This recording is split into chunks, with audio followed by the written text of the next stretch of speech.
Pak Dimas itu masih ada.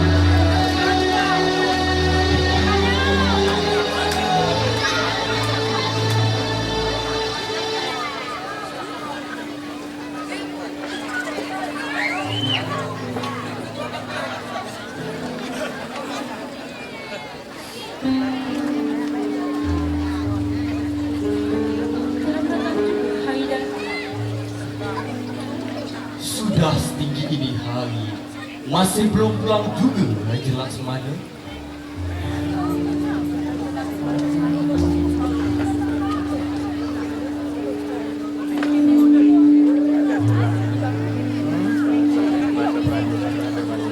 Sebaiknya beliau lepaskan saja hasrat yang kuas mendesak. Di bangka ini ada kepercayaan bahawa burung tiong Sri Gading hanya akan mendatangkan bencana bagi orang yang menangkapnya. Apa pula dihalangnya? Ya Allah, dia macam itu. Bangka ini negeri saya, Wan Sinari. Jika tuah yang didapat orang di sini, saya turut berbesar hati. Tapi jika bencana yang mendatanginya, saya ikut bertanggungjawab.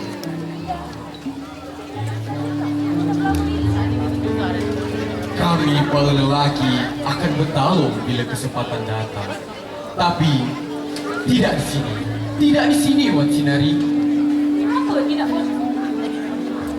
Alangkah hinanya menjadi singa di kandang sendiri. Demi dendam lama, apa pedulinya kita dengan sopan santun kekelahian? Yang penting dendam kita terbalas. Ya, dia adik wanita tahu. Yang penting bagaimana memberi rasa kepada Raja Laksmana yang menganggap dirinya itu tak terkalahkan. Tidak. Kataku tidak. Saya tidak mau ikut campur. Jika Megat-Megat melakukannya, biarlah saya yang akan bertindak. Kemana Raja Laksmana itu kini?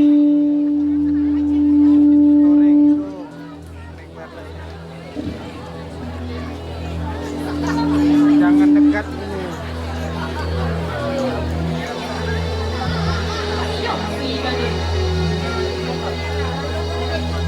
Lebih baik kita biarkan saja keluarga yang bahagia itu berbahagia.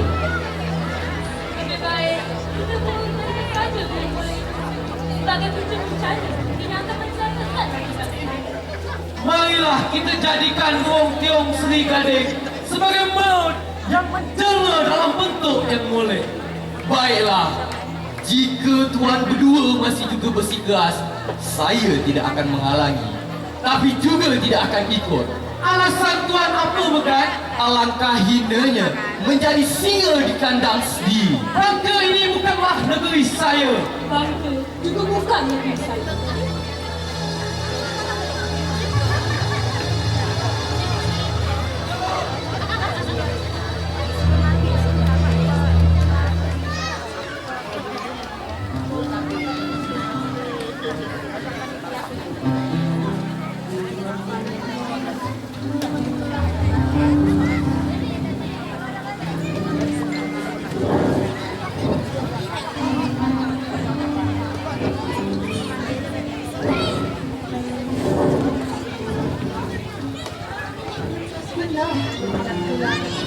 Hari yang tinggi. Besok kita akan bersama lagi. Bukan bagaimana adik berada di warung ini. Dan sudah hendak pulang sekarang. Sepagi ini. Tunggulah dulu. Ada yang hendak anak dia tanyakan.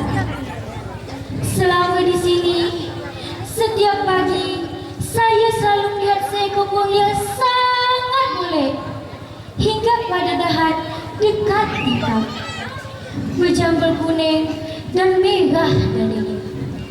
Tapi ayahnya tak pernah sempat melihat burung itu.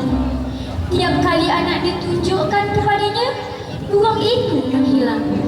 Kini beliau sedang coba mencarinya di hutan sana. Burung apa itu, Dek? Tak ada burung seperti itu di Bintan. Oh, itu. Burung yang si gading. Aduh, mulai benar burung pucung si gading itu. Burung yang sayang. Bukan burung pucung. Boleh-boleh semua burung di sini. Burung Bintan tak ada artinya bila dibandingkan dengan burung bangka. Sukakah anakku diam di bangku ini? Tentu saja, Dek. Di sini banyak burung-burung yang molek. Seperti burung burung apa tadi namanya, Dek? Burung pucung si gading. Oh, burung pucung si gading.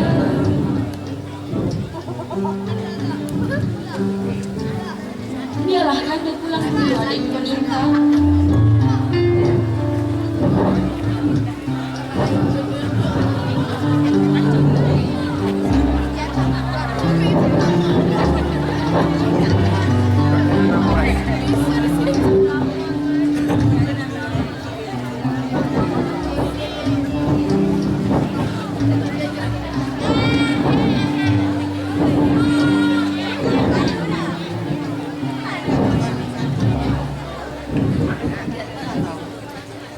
Tuan Sri Bani, Bunda, molek-molek semua burung-burung di sini. Burung bintang tak ada artinya dibandingkan dengan burung. Dia dekat dengan monitor. Sukakah anak dia diam di bangku ini? Ibu bertanya dengan Sri Bani, sukakah anak dia pada burung-burung di sini? tidak, Ibu.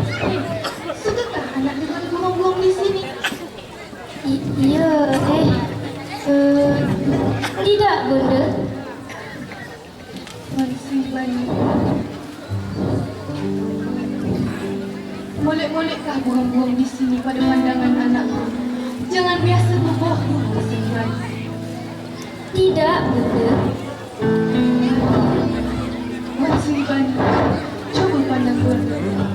Kau sayang Bunda Ya, Bunda. dan kepada ayahandamu Tentu, Bunda. dan kepada burung tiong berjambal kuning dan merah dadanya itu.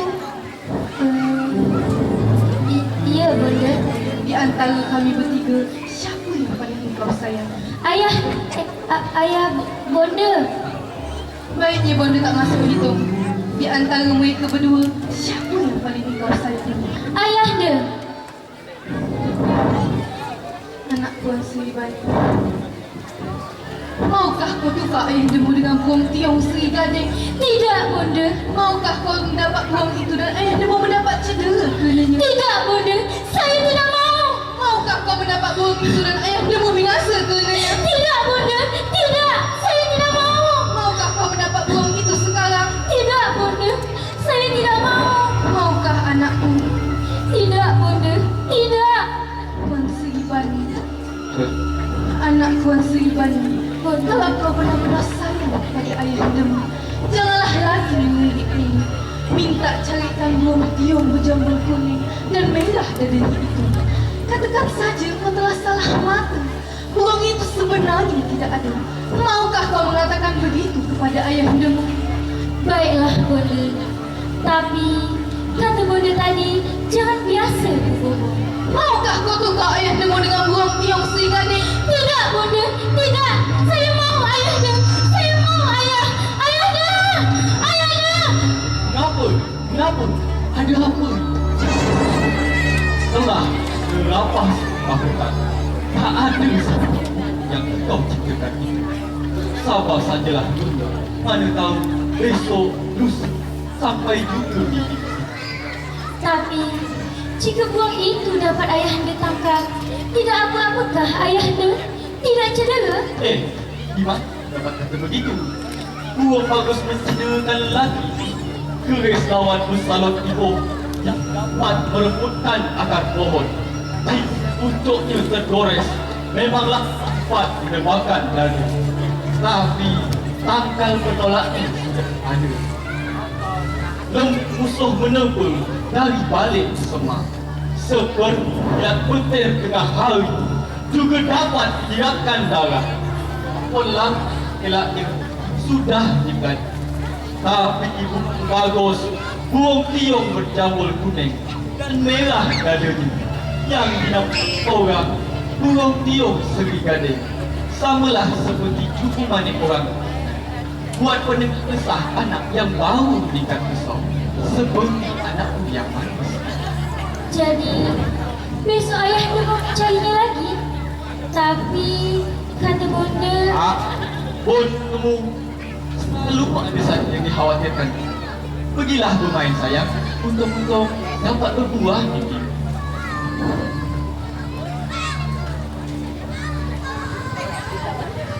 Janganlah terlalu dikeras, nak kita ikut. Anak Sukmodi memang sedang banyak tingkahnya. Tapi kepada siapa lagi saya hendak dituangkan?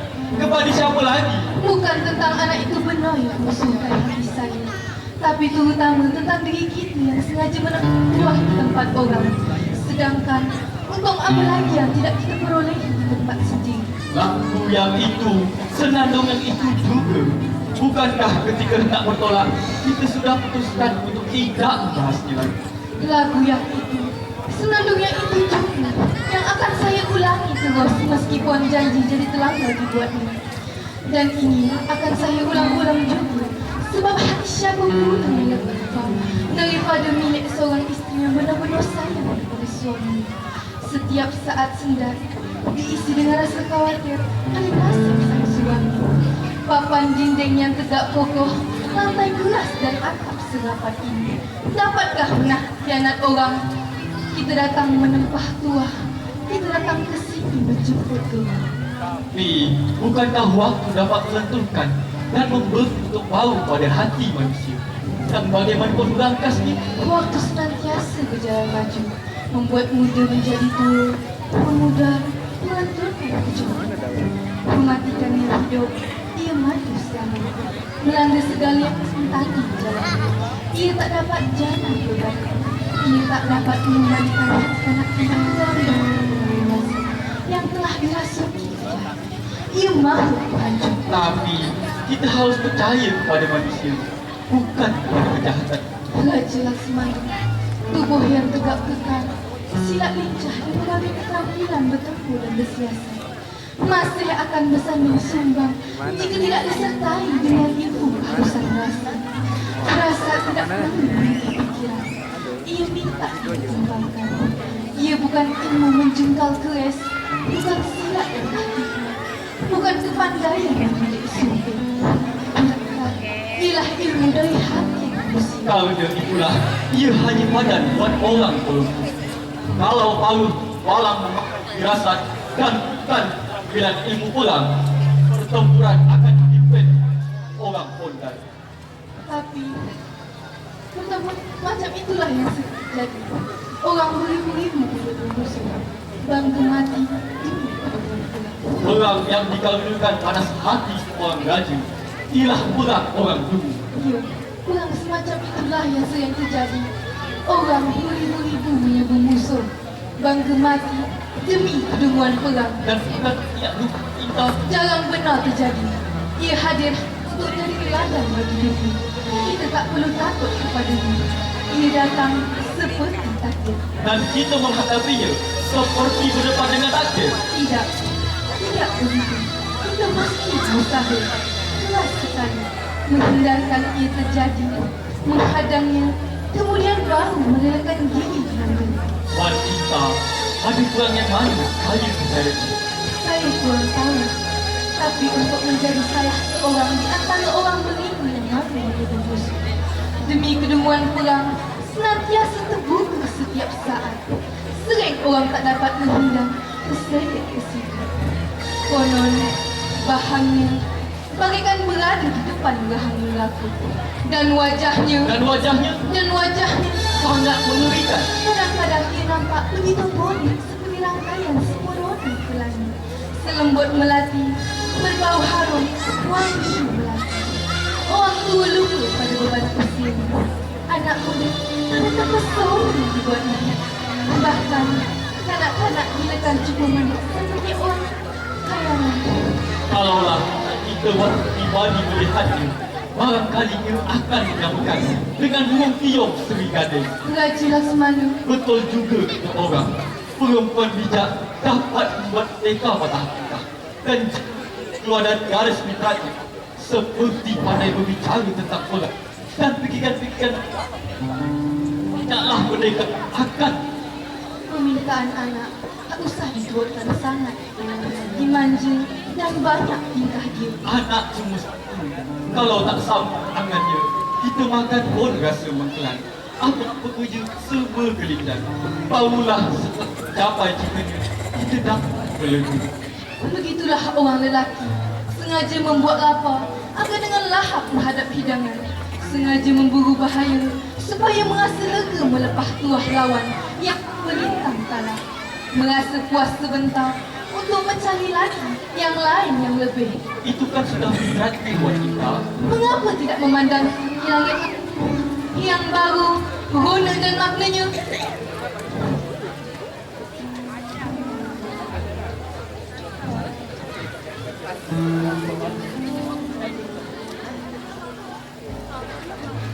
Raja Laksamana, Itu dia ayahnya. Lekaslah. Ia hinggap di dahan tadi. Hampir-hampir dapat dicapai dengan tangan. Lekaslah ayahnya. Lekaslah ayahnya.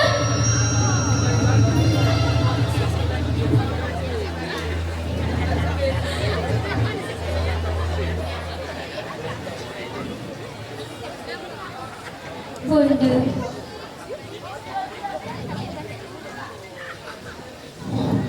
Maaf, Bunda. Maaf. anak kuasa Bani.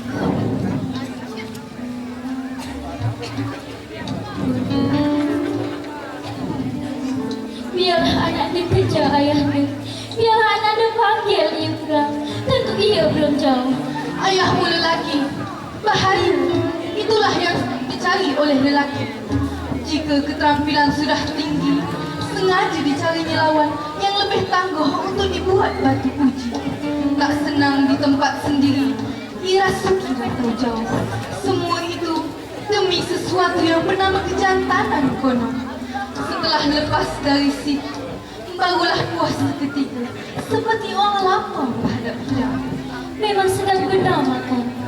Ketika kita benar-benar lapar, Bunda. Itu cara berpikir lelaki. Anak musuh menjadi lelaki. Alangkah gagah seperti ayahnya. Pada suatu hari besar di Bintan, tanjaknya sosok Agos, baju teluk belanga dan celana gunting Aceh dari kain hitam berkilat. Jerapan kuning berselempang di bawah. Kain hitam mas tuli pesak lebar sehingga mudah dibawa berlincah. Keris ganjung terselit. Puan Sri Bani, lelaki atau perempuan, penat saja Bonda mengajarkan sopan santun kesolekan. Bedak tepung beras ditabur bersama kulit limau dan pandang warna, serta sari kelopak melu bersama endapan selama setengah bulan. Ibu pilihkan kain pesak sempit dan warna yang lembut. Ibu ajarkan cara melangkah yang betul.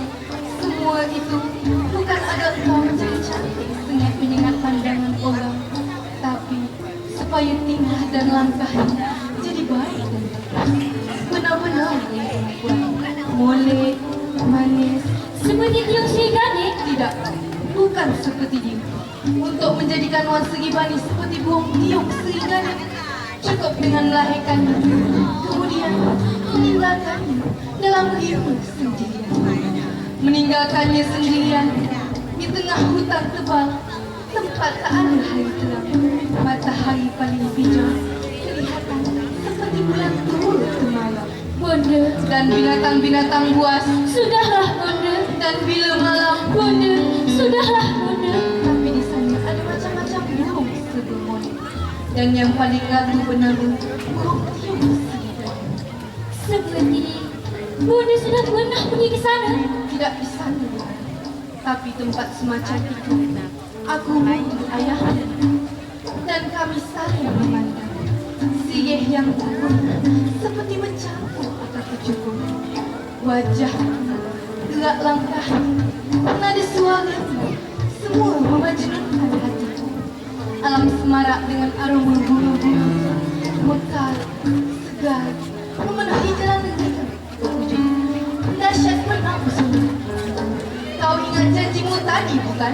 Janji? Bahawa kau tak boleh lagi mengingini buang molek itu. Bahawa kau hendaklah mengatakan kepada ayahandamu. Sebenarnya saya ingat Bunda. Tapi ketika buang itu, Begitulah pesona benda beracun. seperti Bunda sudah mencecah rasa racun. Bunda pernah merasanya. Waktu itu, Raja Laksamana pulang ingin mengusahanya mengawal laut di sekitar bintang dan menghadap semua adik tunggal sang putra mahkota. Dan ayahku meninggal kena terkejut. Raja Laksamana lupa pada tugasnya. Mengapa ia sendiri yang menyampaikan berita itu? Mengapa lupa untuk hal tersebut sudah ada orangnya? Si pembawa kabar akan mengirimkan berita dengan seruling tanpa dan beban. Selalu berikhtiar mengubah duka dan siksa menjadi nyanyi. Tapi ayahnya pandai juga menyanyi. Ayahmu orang perang yang bisa menyanyi sedikit-sedikit. Jenazah paman yang mati ditikam oleh seorang anak buah Megat, dikuburkan di laut dan Megat dibawa ke Bintan. Kan begitu selanjutnya Bunda? Bergandalah duka kami sejak saat itu, berlarut-larut hingga pada suatu hari. Hingga pada suatu hari,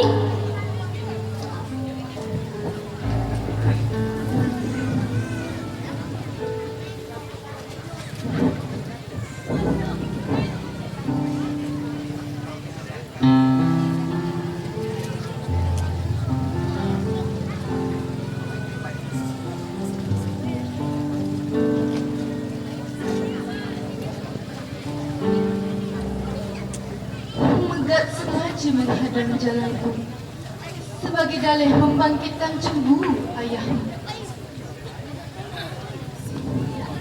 Lalu mereka selesaikan urusan itu secara gelap.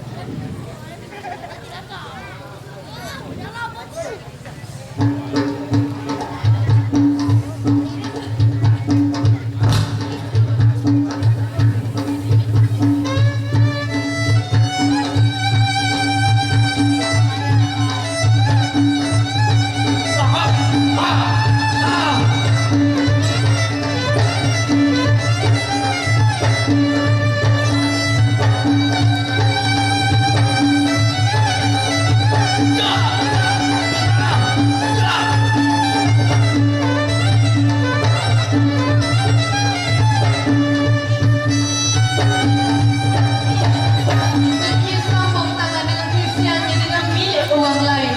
Haridah.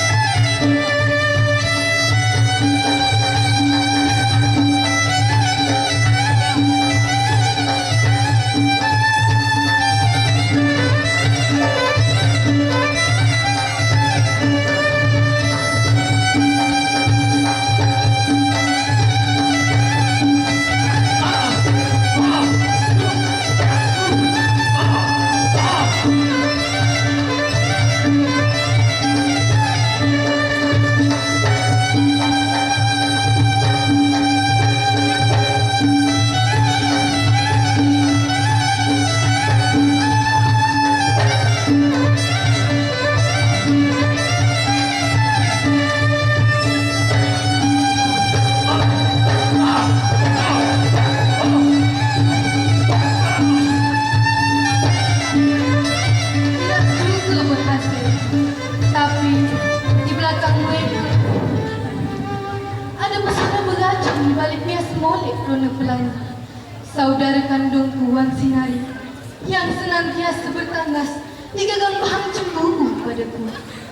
Dihidangkannya racun untukmu, racun ibu madu, induk sekalian susu. Racun dari si megat yang hanya dapat mukul oleh tangan tuannya sendiri.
Sampai juga mimpimu anakku dapat kusumpah burung itu.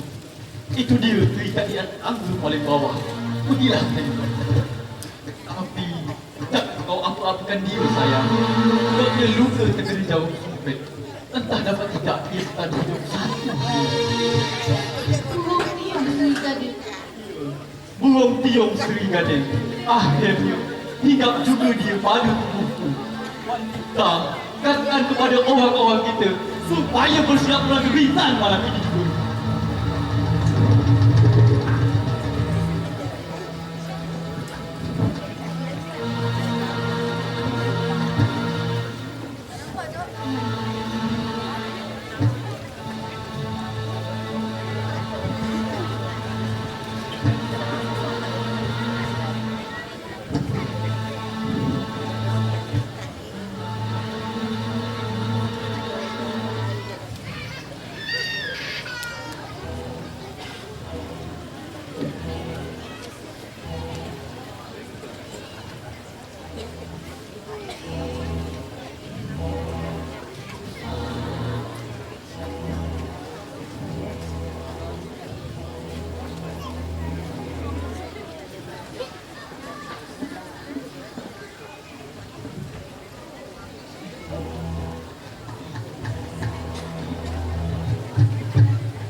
Raja Laksmana hendak berangkat pulang malam ini juga. Raja Laksmana, 12 batang tombak menempa dari batu semak. Tapi sepi kaki orangnya sedikit pun tak nampak. Begitukah macam lelaki balas dendam? Raja Laksmana kena tombak. Dirilah Mugat. Negeri ini negeri saya. Di tempat orang saya tak segan menikah melawan dari belakang. Tapi di sini Pendalih, lelaki pendalih. Kau tak campur dan selendang perempuan. Tak pernah kerismu.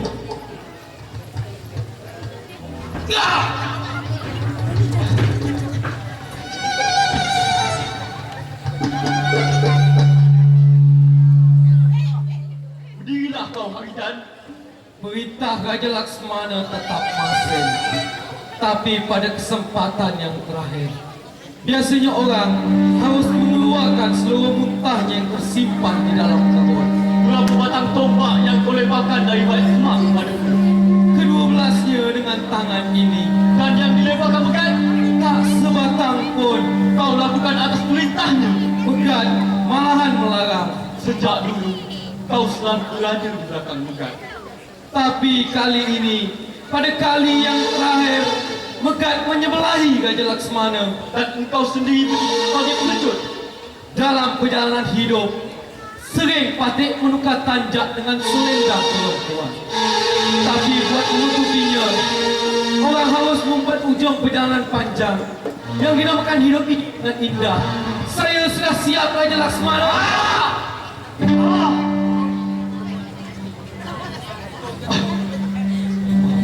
Raja Laksmana, saya ini bangsa Lanon, tumbuh dan dewasa dalam kubangan lumpur, dalam kubangan gelap. Tak bolehkah sang waktu merubah arah hidup orang seperti saya? Megat, Sayang, pada langkahnya yang penghabisan, Raja Laksmana berkelahi kerana panas hati. Seperti kata Haida, sering ia menukar tanjak di kepala dengan selendang perempuan.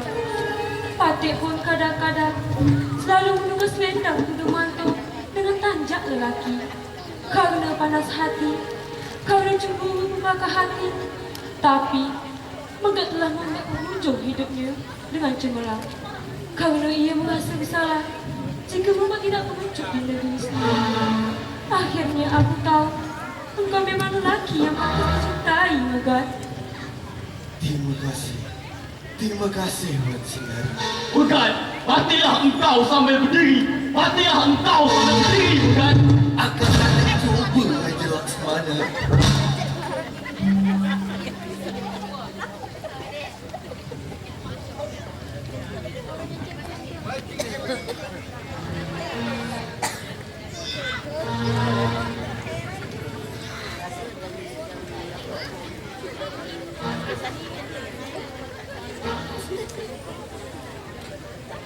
Apa lagi yang kami tunggu? Marilah kita berangkat ke pintu. Tidak, tidak. Marilah Kanda, marilah kita tinggalkan tempat celaka ini. Berangkatlah Adinda. Kekanda ingin melepaskan lelaki yang lain. Pergilah Wan Sinari. Bintang yang menanti mudah-mudahan akan menyinakan cahaya cemerlang. Pergilah Wan Sinari.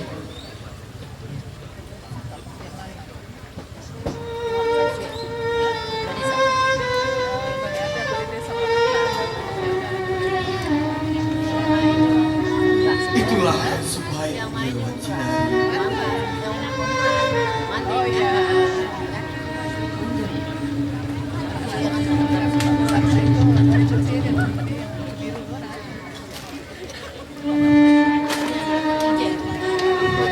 Ayahnya! Ayahnya! Bocah itu mati, Ayahnya! Bocah itu mati!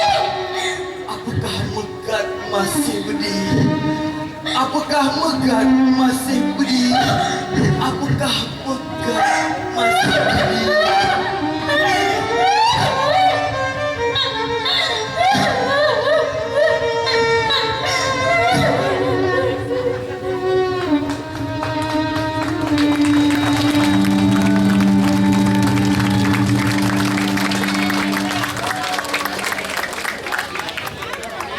Baik, kita berikan tepuk tangan meriah sekali lagi untuk anak-anak kita dari Sanggar Mitra Perkasa Pulau Penyengat.